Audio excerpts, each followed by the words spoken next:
Norman MacCaig was a poet, a great poet. He lived in Edinburgh all his life, apart from a spell in Wormwood Scrubs as a conscientious objector during the war. Being a primary school teacher meant long summers fishing and walking in Assynt in the Scottish Highlands. Norman and I used to perform together, Norman MacCaig's poetry and Aly Bain's fiddle. And I'm a fisherman too, so this film is about a trip to Assynt to celebrate Norman in the centenary year of his birth. It's great weather to be singing. When I was 16 in the high school, Puggy Grant, the English teacher, said, by next Wednesday I want you to write a composition on something or other, or a poem. And I thought, oh well, poem's shorter. So I wrote an execrable poem and got 17 out of 20 for it. And that put the skids under me. Hear my words carefully. Some are spoken not by me, but by a man in my position. What right has he to use my mouth? I hate him when he touches you the wrong way. Yet he loves you also, this appalling stranger who makes windows of my eyes. You see him looking out. Until he dies of my love for you, hear my words carefully, for who is talking now?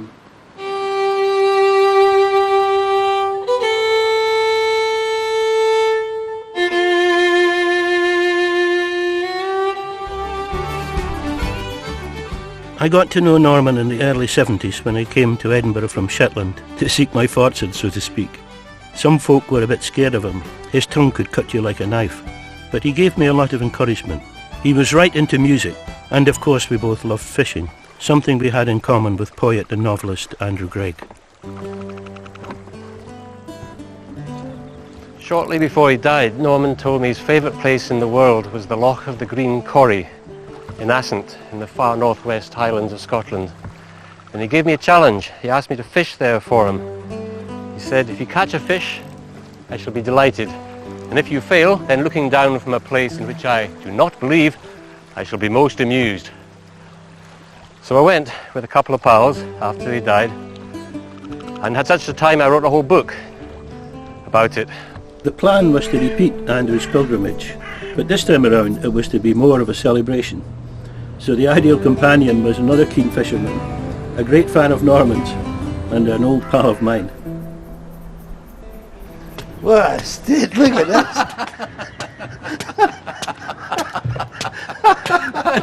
I was wondering what to say, but I think we'll just laugh. Oh, pal, how you doing? How are they? How lovely. Oh. You'll never believe what happened.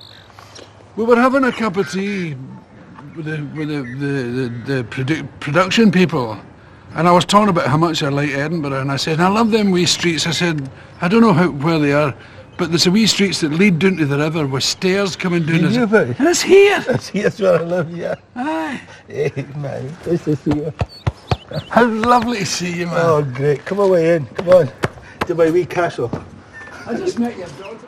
Billy Connolly and I go back a long way, to a time when we used to share a stage with some of the greats of Scottish poetry. I think that was 1970. I remember the gig very well. I remember doing it. I remember that we got it in the Traverse. The guy asked me in the Traverse to do it. Lights. Lights. I was always lights. And you were always evil. I'm evil. Norman is sweetness, but bittersweetness, maybe. Hamish Edinburgh and Aly Bain, evil. I can't even put it better myself. Back in the 70s, poetry was top of the cultural agenda in Edinburgh. The so-called Scottish literary renaissance. If Hugh MacDermott was the godfather, Norman was sort of consigliere, holding court in the Rose Street pubs every weekend. Like Billy and me, the painter Sandy Moffat was just getting started at the time. I think one of the great things about the poets, and I've often emphasised this, in comparison to the painters held soirees in Newtown apartments. The poets met in a communist pub. You know, that's, to me, that says everything. That's why, you know, Alan Bowles, John Bellamy, myself, that's why we always said that the poets led the way. They led the way for us. They led the way to a new kind of Scottish art. And that was what's so important about that. It's not just a kind of bunch of guys, having a laugh in a pub. It's much more important than that. That's where everything was discussed. New books, new poems, new paintings. Everyone that came to the festival, Sean O'Casey, Dylan Thomas, that's where they went. Taking poetry seriously doesn't have to mean serious poetry all the time. Not in Norman's case anyway. I was reading through Norman's stuff last night. I've never seen that. I was reading through his stuff as well. That's a different book for me. Come away and through here and we're going to cook in a minute, but I thought that, being... John Brown and Queen Victoria, I wonder why you kept that one for me. I saw the film.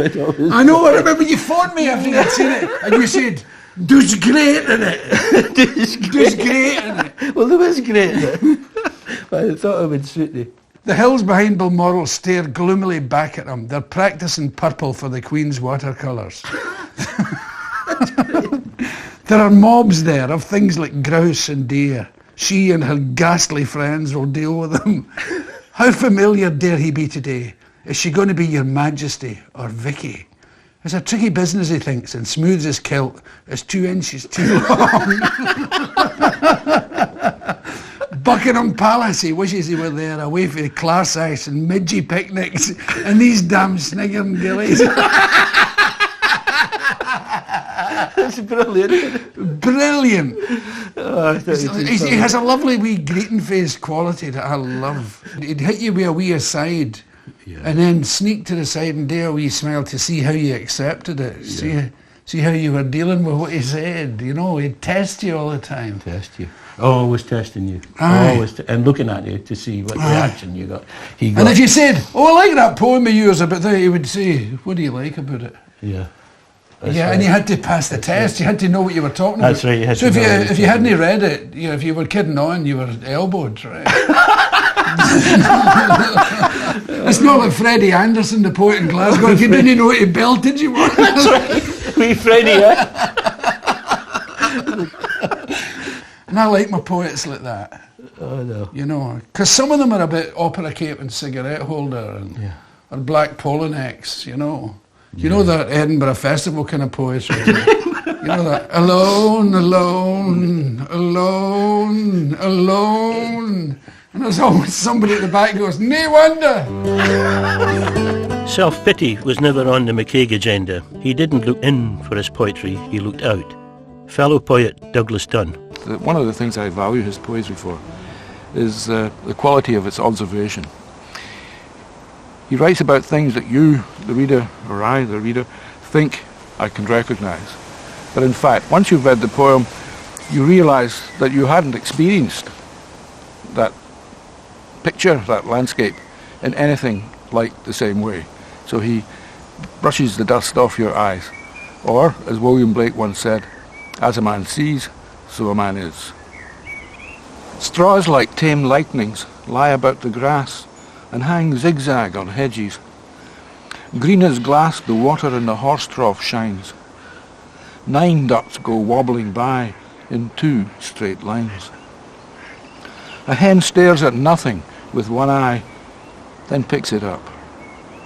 Out of an empty sky a swallow falls, and flickering through the barn dives up again into the dizzy blue. I lie, not thinking, in the cool soft grass, afraid of where a thought might take me, as this grasshopper with plaited face unfolds his legs and finds himself in space. Self under self, a pile of selves I stand, threaded on time, and with metaphysic hand lift the farm like a lid and see farm within farm, and in the centre, me. Billy and I have never actually fished together before, so Ascent is going to be a new experience. I'd be interested to see where Norman went, because he talked about it to me 1,000 times, but I've never been up there. I think he's kidding. I think there's no fish in it. Yeah. I think the whole thing's a joke, that wee sleek-it smile of his. Because when he says, "I'll be smiling for that place that you think I don't believe in," what's he smiling at? He's not smiling because you've got a big load of truth. No. He's smiling because you've got nothing. Yeah. You've climbed up the hill. That would be typical. Because that wee smirk, that's what he's like. That wee grin, that wee, that's the word. Smirk. That wee smirk. Oh, there we go. I don't know where I got them or what for. Oh, God. That's a black pennel, is it? No, is it? I don't know what it is. No, it's got a bit of red in it. It's like a wee gnat. Oh, that'd be good. There, those wee hill lochs like these wee nothing flies. Well, this loch is similar. Anything that's like a black spider usually does the trick for these wee wild lochs. The loch we're going to, Norman's loch, is seemingly crystal clear. So you didn't weight it because it's that small you can fish it from the bank. Brilliant. So that's what we'll try and do. And when we've finished that, we've got tents that we've got to sleep in at night, and it's going to be freezing. So that's why I'm putting extra chilies in the curry. I've got to tell you, I can hardly get down the step. Billy's done more of this kind of thing than me. I've done a lot of fishing in my time, and there's a lot of rough country in Shetland, but no mountains. The way I see it, mountains are best left to sheep and goats. Still, we're doing it for Norman. Goodbye, Edinburgh. Goodbye, creature comforts. Can we not put it up in the van? Is that old bugger MacCaig? Can you know a pick somewhere you don't need rucksacks for?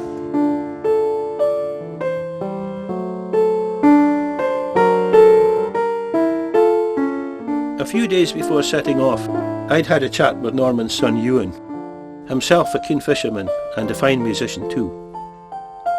He was an absolutely ruthless and bloodthirsty fisherman. I mean, it's completely wrong to think of him wandering the hills of Assynt in a poetic haze. I mean, he was walking as fast as possible to the nearest loch where he could kill as many trout as he could. That's brilliant. And I was brought up to do that. Of course, he appreciated and loved walking through the landscapes. Yes. But it was the fishing that got him out of his chair. Ewan told me that back in the 50s, when Norman and family first started going to Assynt, it took them 23 hours by train and bus. No car, not on a primary school teacher's wages. 23 hours. It'll take us about 6. Plenty of time to sort things out for the task ahead. These are right, like ordinary flies and Shetland flies. Yeah. And a pal, Mike Quinn, and he used to fish the waterworks at Mulcahy. And he had a fail-safe attitude. He loved the dry fly, but when the trout, when they come into the surface, he would find a hedgehog and fling it in. He'd fling it into the water, maybe about 15 or 20 feet, and fleas would all come off the hedgehog. God. And the trout would go mad, and he would just plonk a dry fly in the middle of it. And he says hedgehogs are good swimmers. So this hedgehog would swim back and run away, and other fleas would jump off it. The trout would go crazy for them. How about that? What sort of poetry did you write when you were a younger man?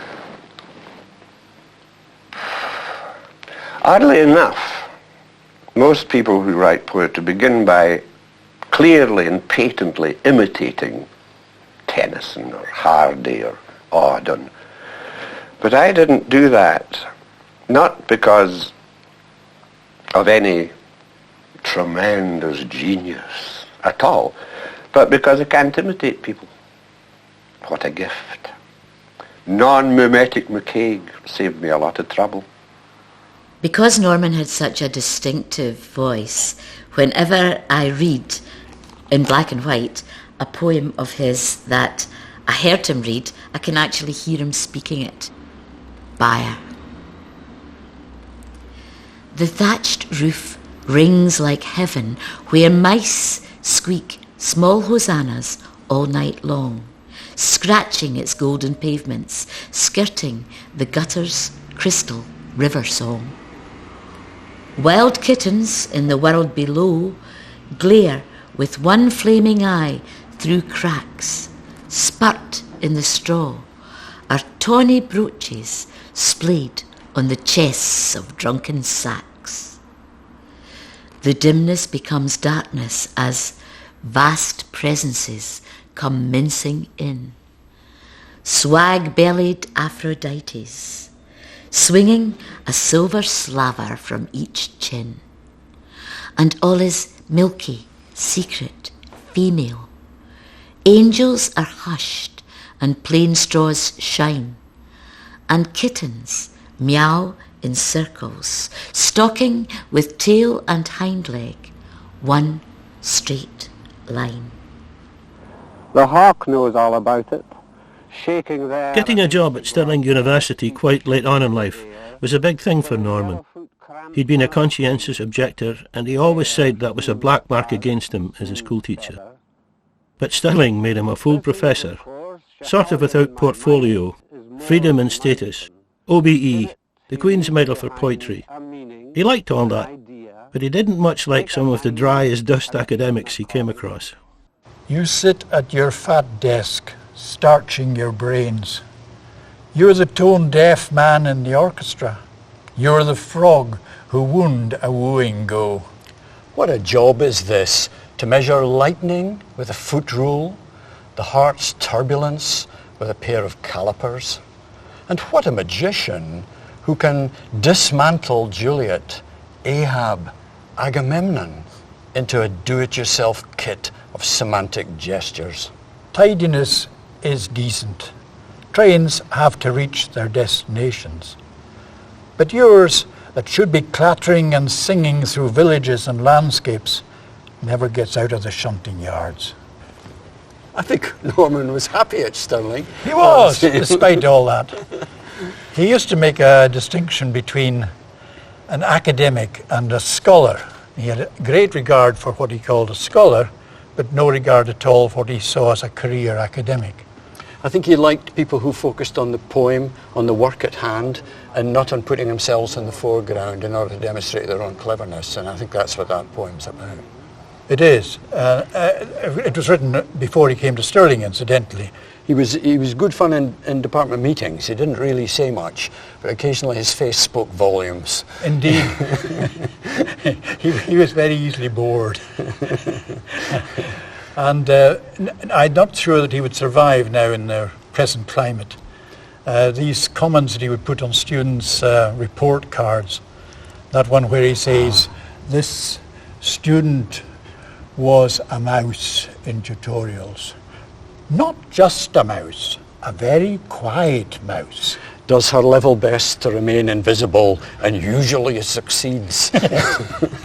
I don't think that's allowed anymore. No. People would come up to him and say, I've written a book, Norman. And he would say, is it a good book? Kind of no answer to that. So we're going to meet Andrew Greig here in Liverpool. Yes. And I'm not even sure if I've met him before.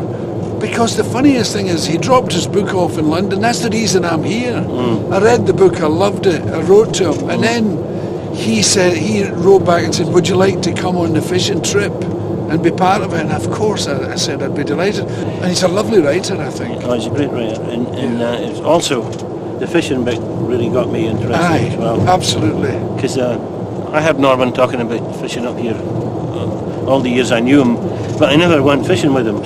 So this is kind of payback thing for me.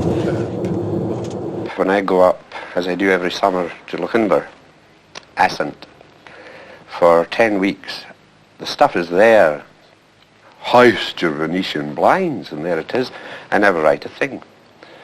But I fatten my camel's hump and feed on it all the winter, quite unconsciously. I never say, there's a skinny rosebush, it'll make a nice skinny poem. But sitting here, years later maybe, that skinny rosebush will scratch my mind and demand an utterance, but not by conscious choice at all. Hey, this is Billy. Good to see you again. Hello, Andrew. Must be 20 years. I know, we were just talking in the car. I couldn't mind if I'd met you, no, but I thought, well, obviously I've met you because of the letter and everything. But it was backstage at the Travis after Aly and Norman had one of their shows. Our rendezvous with Andrew Greig was at Ullapool, gateway to the mountains and lochs of Ascent just a bit further north, and our particular target, the Loch of the Green Corrie. We weren't pals or anything. I had him pointed out to me before. I just remember your sheer open-hearted enthusiasm. Oh, said, yeah. That was magic. Do you think that was magic? And I said, yes, it was. It's great. But thanks for sending me the book. Oh, Glad you enjoyed it. I'm It's really the funniest thing is I was telling the lads earlier, normally I get these books backstage and I go, oh yeah. As a young man, Norman had cycled all over Scotland and learned a lot. Not just about flora and fauna and landscapes, but about people too. He wasn't what you'd call political. He used to describe himself as a Zen Calvinist, but when he started coming to Assynt, he immediately sort of clicked with the people there, or what was left of them after 100 and more years of clearances. And there was one man in particular, Aonghas Kenneth MacLeod, A.K. MacLeod. I had the grace to meet a man called Aonghas.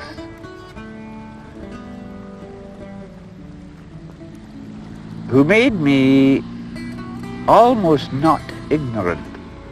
What I mean is he taught me a hell of a lot about the usualness of the extraordinary.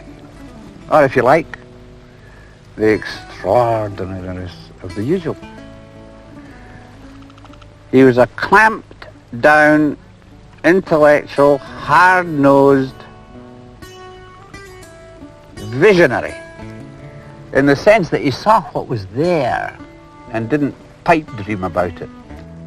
A.K. MacLeod died in 1976, but at Inverkirkig we met his nephew, Angus John McEwen. Andrew wanted to know more about the MacLeod-MacCaig relationship. Norman had 3 photos on his mantelpiece. You probably remember this. These ones. One was Hugh McDermott, Chris Greig. They were great friends, and he was a great poet. And then there's a lovely one of Ian Crichton-Smith and Solly MacLean and Seamus Heaney and Norman all standing facing the camera with their arms around each other, looking like a bunch of happy school kids. But there was one other picture of this little one, about this size, of this man in a proper dark suit standing outside a church, it looks like, with his hands on his hips, full of mischief. And I said, who is that? And he said, that's A.K. MacLeod. And he said to me, I loved that man. Not like that, you understand, but I loved him. Now, coming from someone like Norman, quite reticent, that's a really powerful thing to say. Yes. I loved that man. Does that make sense to you? Absolutely, yes. It was just the fun that they had. They warmed from each other. It was just and it was either topics of conversation or doing something practical. But when Angus got going, I mean, he would follow, you know, and it would be rather like Angus, you know, the kind of desperate Dan with the stubble and looking, you know, out in the hills, and Norman used to grab you sometimes in the early morning, 5:30, and say, when we were going to fish after a long night's Cayley somewhere like that, we'd get some salmon, and he'd grab you, he'd say, look at that man, look at that, look at the way he moves. And he did, he glided over the ground, really.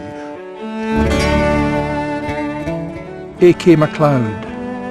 I went to the landscape I loved best, and the man who was its meaning had added to it met me at Ullapool. The beautiful landscape was under snow and was beautiful in a new way.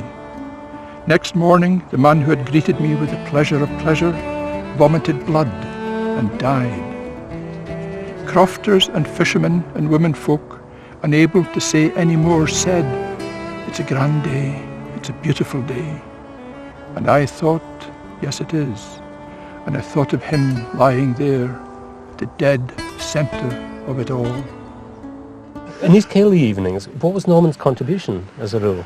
It was ginna whar I do, I would flee awa the new, with my neb to the lowlands and my wings beating steady, and I wouldna rest a fit till it gloaming. I would sit wi' other neighbour doos on the lums of Balgeddy. And it was all this moth-like softness that he would come in. That's delightful. Ginna what I do. Oh, how good is that? Very, very good. And he'd just do that, or he would say, tomato ketchup, you know, when at first I shake the bottle, none comes out, and then a lot will, you know, and then what porridge used to do. He used to go, Achalty booey, buloo, buloo. He would do wee things like that. Lovely. He would.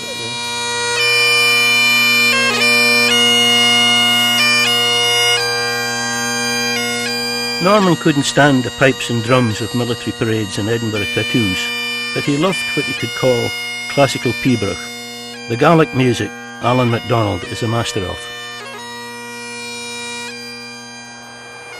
Pebrach, I make you a man who could shake hands with Bach and talk with him over a glass of Rhenish wine. You would walk in with your sack of images that are brightly dark and darkly bright, and Bach, emerging from a labyrinthine fugue, would greet you with warmth and pleasure. He'd pour the Rhenish wine. He was very strong in his feelings about music, and he seemed to love Bach above all. Well, it was almost like... Yeah, and Pebrach, but it was almost like Bach was like Norman. He was playing with notes and playing with, like Norman was playing with words, and not too emotional, but very, very clever. Sometimes I'd be playing away, and just him and I, and he'd grab my bow. Rubbish, or something much stronger. It used to drive me mental. You're playing away there quite happy, and then you're playing rubbish. Something else. Don't like that tune. Aye.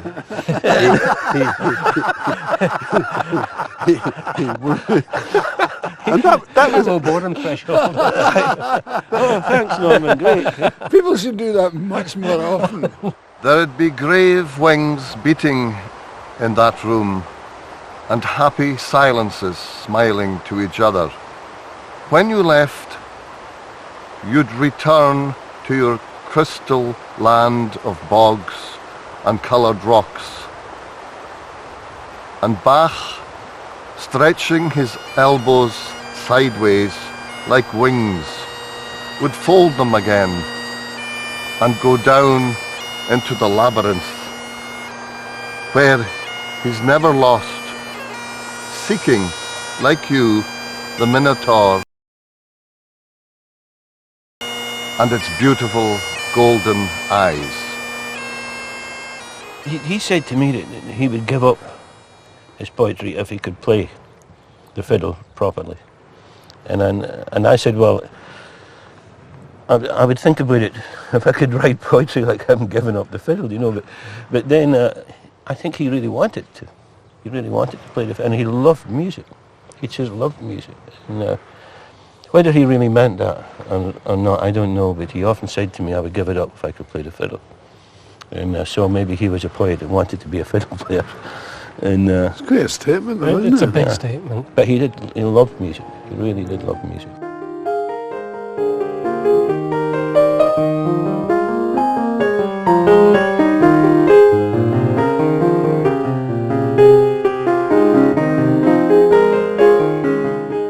Well, he was fascinated by it. He thought it was the greatest of the arts.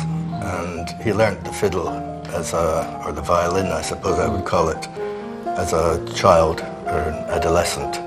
And he never took it very far, but he was able to play duets with me and with my sister. He couldn't play above the first position, as he had an absolutely rubbish old fiddle. But he was always particularly fond of Baroque music.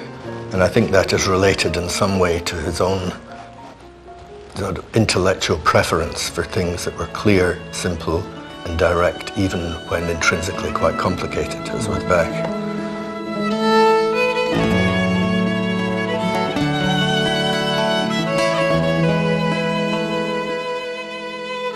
That's where we're going. Have you We're walking through that wee pass there? No, we're going round up over the Biala and then coming at it from the side. Are we going into that cloud? Probably, yeah. Unless the cloud lifts. It'll be 2.5 hours. Well, You'll be fine. I reckon if Norman is up there looking down on us, he's ending himself at the moment. Absolutely. He's trying to watch the freckles coming off your knees, Aly. I'm beginning to regret this as well. Let's go. Let's do it. Do you like burning? I don't know, I feel like I'm skiing with these things instead of walking, but look, Billy, we're first puddle. Oh, God. I think so. Water everywhere today. We've got Cathal MacLeod with us as a guide. Cathal knows these ancient lochs like the back of his hand. He's written a book about them, and he reckons that where we're going, the Loch of the Green Corrie, is a pretty tricky place to fish. Now, you see that wee step? That was a fish tail. I learned that at the Denison Parley. I remember Norman telling me he started coming to Assynt because it was the place on the mainland that was most like his mother's native Hebridean island, Scalpay. I think the Gaelic side is the side that produces the poetry, if it's poetry. At least thinking of my two parents, one of whom was a mother from Scalpay, father from Dumfries, it's certainly she spoke in images and metaphors, so that it was impossible for her to be angry, because as soon as she started baring her teeth and wielding knives, she said something so extraordinarily funny in an image or a metaphor that the one who was being angered at burst out laughing. And being a risible Gael, she earthquaked seismographically into laughter all on her own. She was buckets and water flouncing into them. She was wind pouring wetly round house ends. She was brown eggs, black skirts, and a keeper of threepenny bits in a teapot. Aunt Julia spoke Gaelic, very loud and very fast. By the time I had learned a little, she lay silenced in the absolute black of a sandy grave at Luscantire. But I hear her still welcoming me with a seagull's voice across 100 yards of peat scrapes and lazy beds, and getting angry with so many questions unanswered. This is about the steepest part of it we're on, isn't it? Pretty much, yeah. Yeah, once you get over the Bialach. There's another bit late on, it's a bit of a push-up. I mean, Norman always said it was a long way up and hard going. Yeah. And I think that's one of the things that was so special about it for him, because he hadn't been up there for 20 years because of his heart. Yeah. Well, I think it'd be just as hard coming down this place. Yes. Hard on the knees. Well, there's a poem about that. Yeah, there is, isn't it? Yeah. The climb's all right. It's the descent that kills you. Knees become fists that don't know how to clench, and thighs are strings in parallel. Gravity's still your enemy. It drills you with your own backbone. Oops, Daisy, I'm going for a trip. No, he would be. That's part of him, isn't it? There's Bialach down there. And you're not getting a cast on here today, because we have to go right up below that ridge where the snow is. Right over there? Over there, Aly, I'm afraid. We leave the path just up at the skyline over there, and we follow the ridge out to the Green Corrie. Wow. How does that sound? Well, pretty terrible. Why don't we fish here? So when we made it this far, you only ever take small fish out of this thing. Small fish can seem very large when the loch's far away. There's not that many people anymore that can pronounce the Gaelic names of all these hills and lochs. That maybe makes them all the more romantic, but Norman would have none of that kind of thing. Gaelic mode is very formal, classical and contained in all the modes of art, sculpture, poetry, name it. And this myth of the sentimental, wild-haired youth wandering in mists looking for his lost love, who meanwhile is marrying a seal or something, it's absolute nonsense, spewed up by that frightful man, Mr. Arnold, in the last century. Celtic twilight. You can see in the kind of hardness of the landscape why it was Norman was so dismissive of the Celtic twilight. You have to slow down every now and again for the audience. MacCaig was a poet whose poetry was about what he could see in the real visible world and also hear. Synesthesia, I think they call it, in which hearing and seeing are part of each other, and his poetry makes that very clear. This poem is called Movements, and it's about the movements of various creatures, starting with the skylark, soaring from one level to another, and ending in the dust. Movement. Lark drives invisible pitons in the air and hauls itself up the face of space. Mouse stops being comma and clockworks on the floor. Cats spill from walls. Swans undulate through clouds. Eel drills through darkness its malignant face. Fox, smouldering through the heather bushes, bursts a bomb of grouse. A speck of air grows thick and is a hornet. When a gannet dives, it's a white anchor falling, and when it lands, umbrella heron becomes walking stick. I think these movements, and become them here in this room's stillness, none of them about, and relish them all, until I think of where, thrashed by a crook, the cursive adder writes quick V's and Q's in the dust, and rubs them out. But ladies wanted to mother him and look after him. Rough country, all right. Ewen MacCaig told me his father used to think nothing of 20-odd miles a day. And we just soaked stuff. Just a few more yards to go. Well, we've earned it. And we're there. Well, we're going to see the best view there is from this top part of the mountain. Look at it. Away far over. That's away into central southern near Leonard, near Loch. Really? Yeah. Wow. Yeah. That's the distance. So we're seeing a long way away now. Long way off. We're almost seeing to the east coast. Yeah. It might be a long way to you, but it's nothing to me. Up here you think of Norman seeing the same big mountains and landscapes opening up. But what he had a special eye for was wee things, like birds and frogs. Just keep forging ahead. I love the way that Norman writes about frogs and toads, and the way that he puts the frog and the toad at the centre of his poetry. I think it's very fitting and very MacCaig-like, and it captures something of the modesty of the man. Seems absolutely fitting to me. And he picks this tiny, tiny creature and again makes us, the readers, see this tiny creature very differently.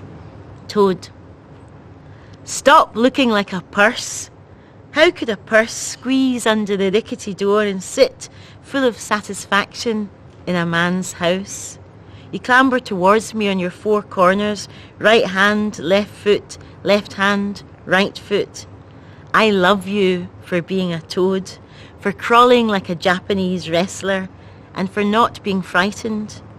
I put you in my purse hand, not shutting it, and set you down outside directly under every star. A jewel in your head.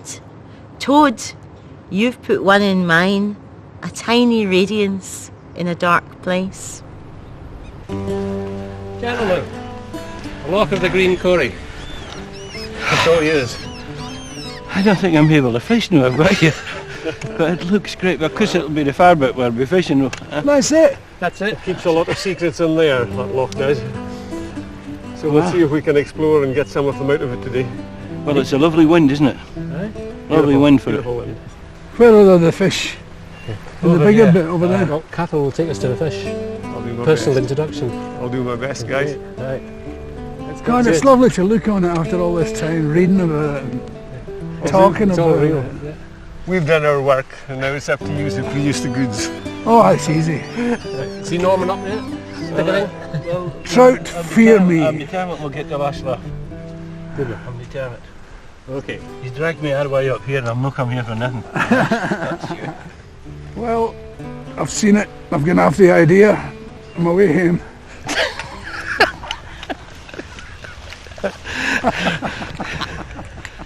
I've chosen a poem that's unusually nostalgic in style for MacCaig.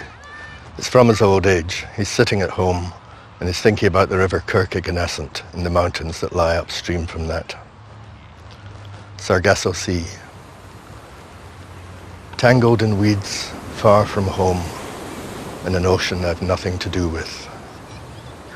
How I envy the elvers that leave their Sargasso and drift across the Atlantic.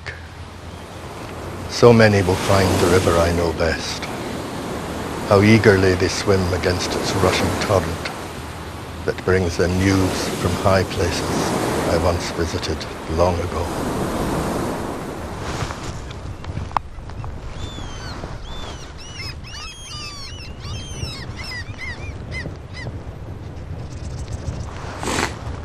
It's a wee blood knot. A single blood. And I get a wee snick of this. Done. That's one. We're going to tie up 3 of these. I'm going to put a black pennel on him. It's another fish I've never used, another fly I've never used in my life. But I read in a book by a man not a million miles from here that it works up here. With that wind and my cold fingers, it's not making it any easier.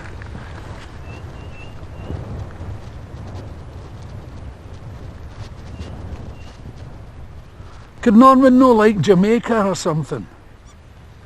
They come very quickly, very easily, pretty often without any corrections at all. People say, how long does it take you to write a poem? And I say, 2 fags. As he aged, I began to think of him as like a very good split cane fishing rod. Kind of dry, perfectly balanced, nimble, and alive and fresh at the centre, and full of flex and full of angles. But he seemed to have direct access to the word hoard, as it were. The poems, there's no fuss, you're into the middle of them straight away, and they don't seem to have any designs upon you. They're lyric poetry, unashamedly.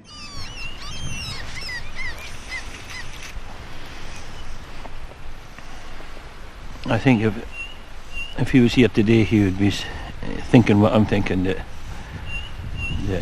it's a bit, maybe a bit cold. The wind is good, but the weather's really changeable, and trouts, they don't like that.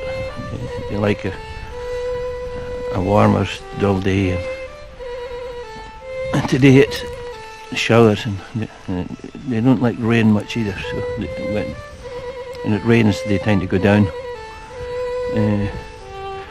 But you never know. I'm using my cane rod. I did it for Norman. I thought he would like the traditional thing. I don't know what he fished with himself. Probably fiberglass or something. But I talked myself into believing he would like the more traditional split cane rod. But they're so different from modern rods. The action is slower.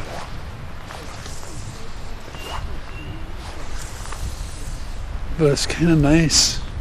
But you have to get used to it again after using the more modern stuff. This is a poem called Small Boy, written towards the end of MacCaig's life. I heard him read it at an 80th birthday celebration, I think in the Assembly Rooms in Edinburgh. And I loved it the minute I heard it.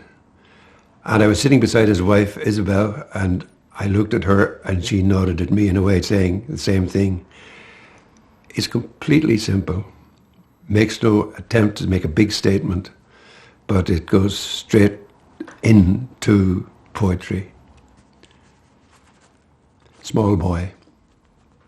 He picked up a pebble and threw it into the sea. And another, and another. He couldn't stop. He wasn't trying to fill the sea. He wasn't trying to empty the beach. He was just throwing away. Nothing else but. Like a kitten playing, he was practicing for the future. When there'd be so many things he'll want to throw away. If only his fingers will unclench and let them go.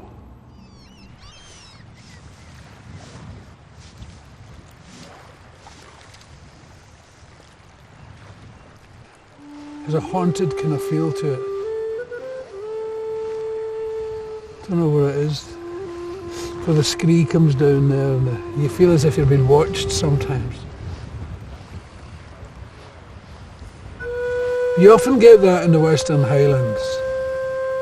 The feeling that you're not alone. I don't know what brings that on. It's obviously nonsense, but sometimes you get the distinct feeling you're not alone. I don't mean like there's people around you. You just get the feeling that you've been watched from a distance, kind of checked out.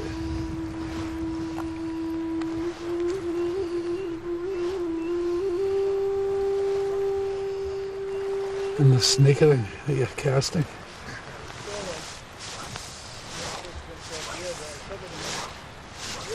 I didn't know this. Aly's cast him. I was going to check him out so that I'll laugh at his expense later. Is he any good? As long as I catch one before Billy. See, that's it. That's it. I can't have a welder beating a joiner, can I? The breeze failed, and a million glitters smoothed to one broad blaze. You can see that. Got a million glitters, and if the breeze does stop, it just goes wide. Isn't that a beautiful opening? You've got scraps of this Norman poetry. If anybody comes to Assynt who knows his poetry, it's like living inside his skull. Any luck? Nothing, no sausage. What are you doing wrong? Fishing. I got an enormous fangle You're with a my right 3 old flies, fangle, so dear. I just put one on. Oh, well, that's a good idea. I just put... It means one fancle instead of 2. Aye. Did you see any fish? Nothing. No. Nothing. Ollie saw a good trout over there. Fuck, he's lying. Probably is. He's a born liar. Probably trying to wind you up. Fiddle is a fiddler, we're all like that. True. It's a devil's instrument, you know. That's good fish in here, though. There's no good excuses. There's a nice breeze blowing. It's cold, but I still think that we're another chance of getting something. I'll have to go and get my own fishing rod out and show you boys what to do. Like that. Aye, away you go. Gaze piece.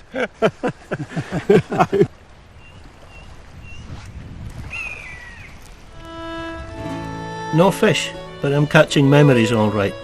Memories of Norman. It was Dolina MacLennan, the Gaelic singer and actress, who introduced us. It used to be either at her and her husband George's house, or Norman's own, that we went to after the pubs closed. I first met Norman in 1958, so we had a long friendship over the years.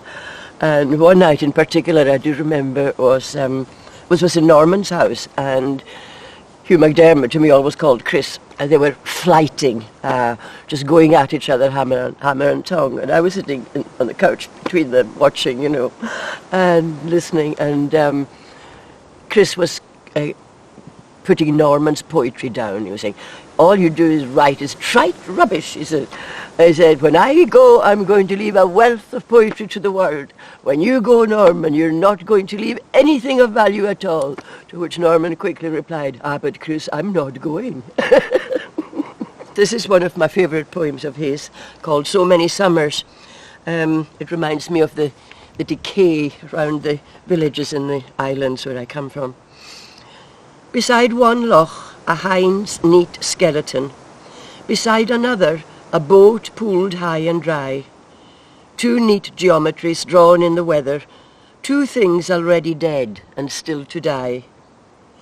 I passed them every summer, rod in hand, skirting the bright blue or the spitting grey, and every summer saw how the bleached timbers gaped wider and the neat ribs fell away. Time adds one malice to another one.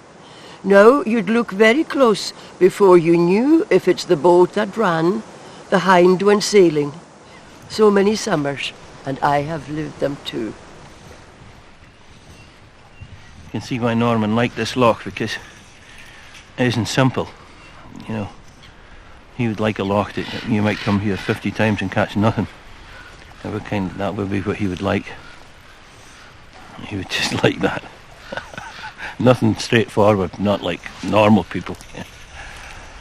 You walk like 60 miles up to this place. It takes like 3 hours to get here, and then the chances of getting anything is almost zero. Well, he just loved that. And he's probably sitting up there at the moment just killing himself laughing at me down here. Stupid boy. I could just see him.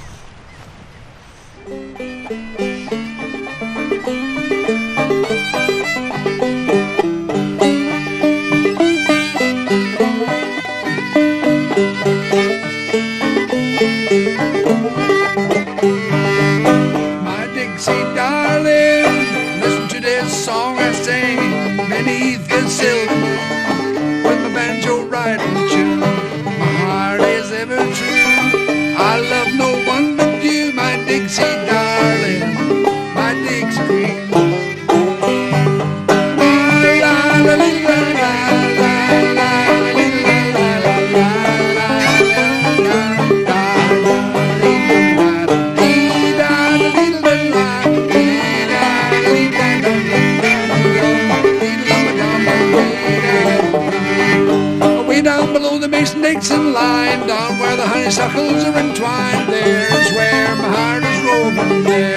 where the daisies grow. Ladies of the north and the gay finery dancing around in society, singing songs of Dixie darling, where I wanna be. My Dixie darling, listen to this song I sing beneath the silver moon, with a banjo riding tune. My heart is ever true. I love no one but you, my Dixie darling, my Dixie queen. Oh la la la little of my darling, dee dee la ma dee da da dee dee dee da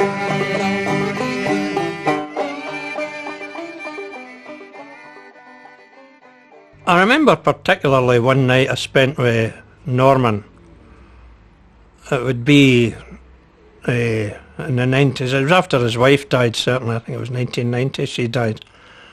And I really got an impression with Norman, you know, that he really missed his friends, you know, as well as his wife. There was some people like McDermott and that he missed that intellectual companionship and the shared passions that they had. He just, you know, it was just kind of saying, well, the trouble with living so long is your friends begin to die. But anyway, for some reason, there's this poem from London to Edinburgh where he talks about that sense of growing old and being aware of it in a completely, not particularly witty and certainly not sentimental way, but just there's no jiggery pokery. It's just a reflection. London to Edinburgh. I'm waiting for the moment when the train crosses the border and home creeps closer at 70 miles an hour. I dismiss the last 4 days under friendly strangers into the past that grows bigger every minute. The train sounds as urgent as I am. It says home and home and home. I light a cigarette and sit smiling in the corner.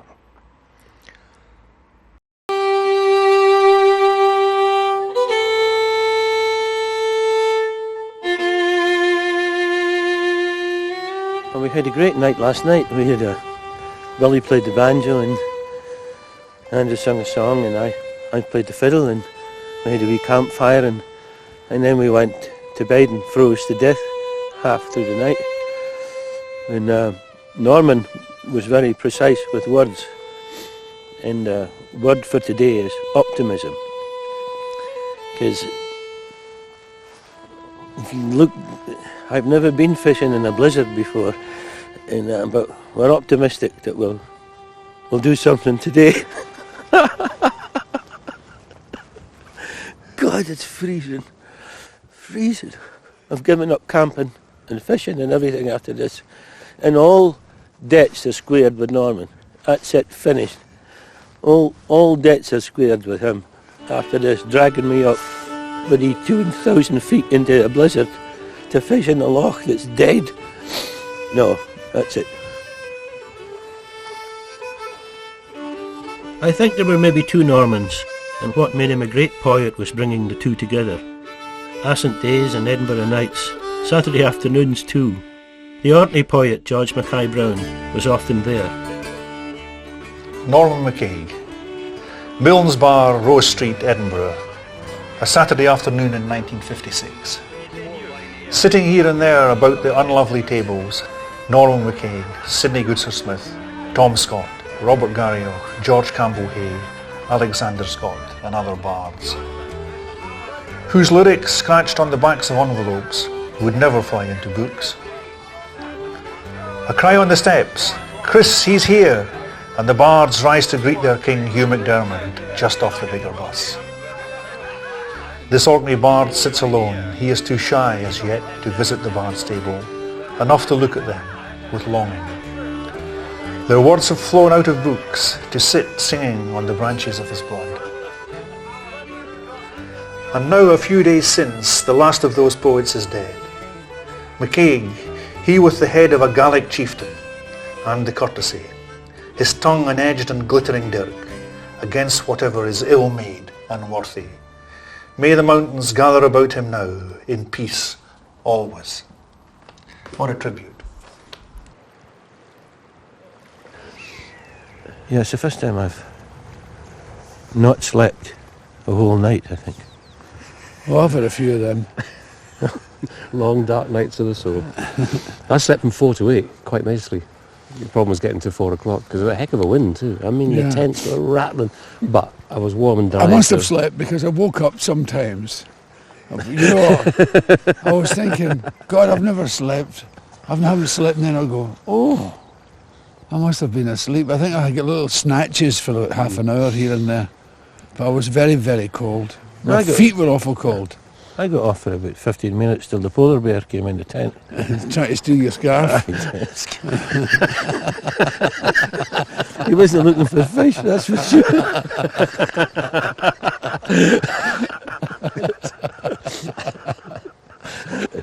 So Norman gets the last laugh. We go And that's the problem with the fishing. It's too cold. The fish are obviously feeding from the bottom, and we're flinging. Like there's nothing. There's not a fly in the surface, and then this arrives, black and red and silver. The trout must go. Oh yeah, right. Oh, I fell for that one, Billy. I think they're on their holidays.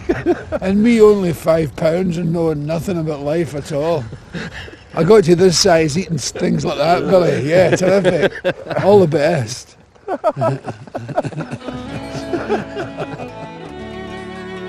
No fish, but no regrets either. I've got something very valuable out of this trip and the Loch of the Green Corrie. It's kind of completed my picture of Norman. All these years I knew him in Edinburgh, all these long nights talking, drinking and playing. I knew how much Assynt meant to him, but I didn't know why. Now I think I do. Who owns this landscape? Has owning anything to do with love? For it and I have a love affair, so nearly human we even have quarrels. I can't pretend it gets sick for me in my absence, though I get sick for it. Yet I love it with special gratitude, since it sends no letters, is never jealous, and expecting nothing from me gets nothing but cigarette packets and footprints. Who owns this landscape?